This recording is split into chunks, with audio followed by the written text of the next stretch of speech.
সংবাদ প্রবাহ বার্তা সদা সত্যতা ও নিরপেক্ষতার সাথে চলে।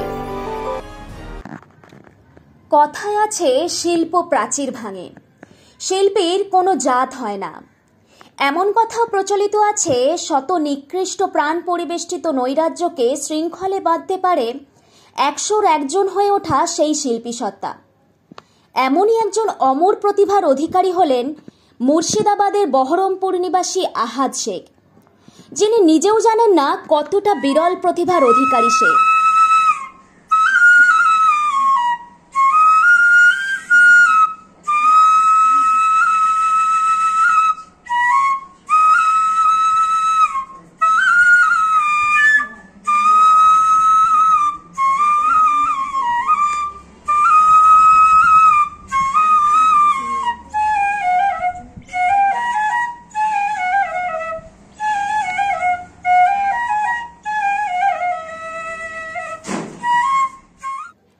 এই প্রতিভাবান বংশীবাদক জানান তার বাস মুর্শিদাবাদের নবগ্রাম থানার অন্তর্গত বহরমপুর সদরে।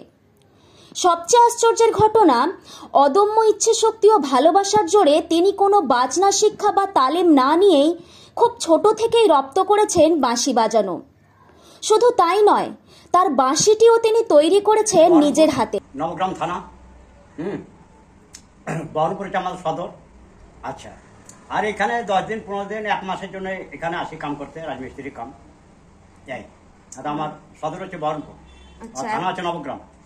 এই এত সুন্দর বাঁশি বাজানো আপনি কোথা থেকে শিখেছেন? আমি নিজে শিখেছি, আমার গুরু গুরুসেনা তোমার বাবাকে বলেছি, আমি কাউকে বলিনি আর কি। আমি নিজে দাদা বলে তাকে, আমি দাদাকে শ্রদ্ধা করে বলে আমি বলেছি। একদিনে দেখা সাক্ষাৎ হয়েছিল, দাদাকে বলেছি।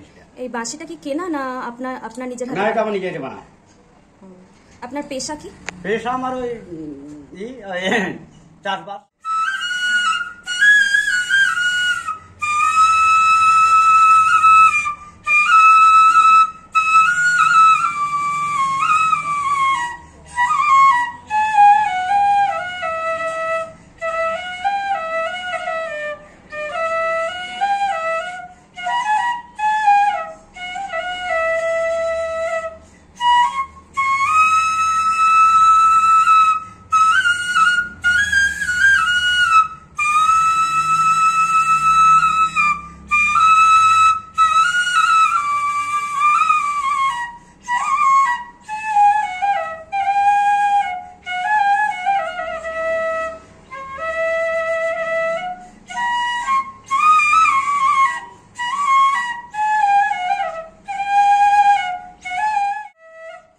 ভাবতে অবাক লাগে, পৃথিবীর কোনায় কোনায় কিছু প্রাণ রক্ত ঘামে যেমন তাদের পরিবারের সদস্যদের মুখে ভাতের যোগান দিচ্ছে, পাশাপাশি নিজেদের ক্লান্তিতেই মুচকি হেসে রক্ত ঘামে সংজ্ঞায়িত করছে শিল্পকে, যার ফলে মানুষ হয়ে মানুষের প্রতি প্রশ্ন জাগছে, এও কি সম্ভব? এমনই এক কৌতূহলে আমাদের সকলকে ভরিয়ে তুলেছেন বংশীবাদক